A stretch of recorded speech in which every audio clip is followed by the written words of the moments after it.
ভারত আজকে যে ঘটনাটা ঘটিয়েছে এটা পুরোপুরি ভারতের একটা ইগোর প্রবলেম ছিল। মানে ভারতের সরকারের কোনো প্রয়োজন ছিল না এখানে নাক গলানোর। এটা ফ্র্যাঞ্চাইজি একটা টুর্নামেন্ট, একটা ঘরোয়া টুর্নামেন্ট, এটা ফ্র্যাঞ্চাইজি নিজের মতো করে সামাল দিতে পারতো।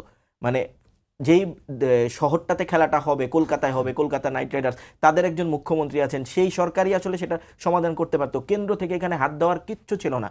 কিন্তু তারা এটা কেন করেছে? কারণ বাংলাদেশ সরকারের সঙ্গে এই মুহূর্তে ভারত সরকারের সম্পর্কটা টানাপোড়েনে চলছে।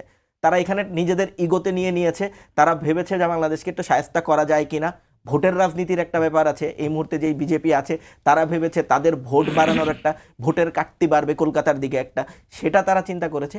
সেই চিন্তাটা করে তারা একেবারে নোংরা রাজনীতির যে ব্যাপারটা সেটা বাংলাদেশের সঙ্গে খেলতে চেয়েছে। কারণ দিনের পর দিন বাংলাদেশ ক্রিকেট বা পাকিস্তান ছাড়া আসলে কেউ কখনো ভারতকে জবাব দেয়নি, যেটা বাংলাদেশ এবার দিয়েছে। এবং এই কারণে ভারত এখন পর্যন্ত, আপনি চিন্তা করে দেখেন, 24 ঘন্টা পার হয়ে গেছে, ভারতের সরকার, বিসিসিআই কেউ কোনো জবাব দিচ্ছে না। কারণ তারা বুঝতে পারছে না এই ধরনের ঘটনার জবাব কিভাবে দিতে হয়, কারণ তাদের এই অভ্যাসটা নাই। একমাত্র পাকিস্তান দিত, পাকিস্তানের সঙ্গে তাদের সম্পর্কটা আলাদা, পাকিস্তানের সঙ্গে তারা একভাবে ডিল করতো। বাংলাদেশের সঙ্গে কিভাবে ডিল করবে তারা বুঝতে পারতেছে না।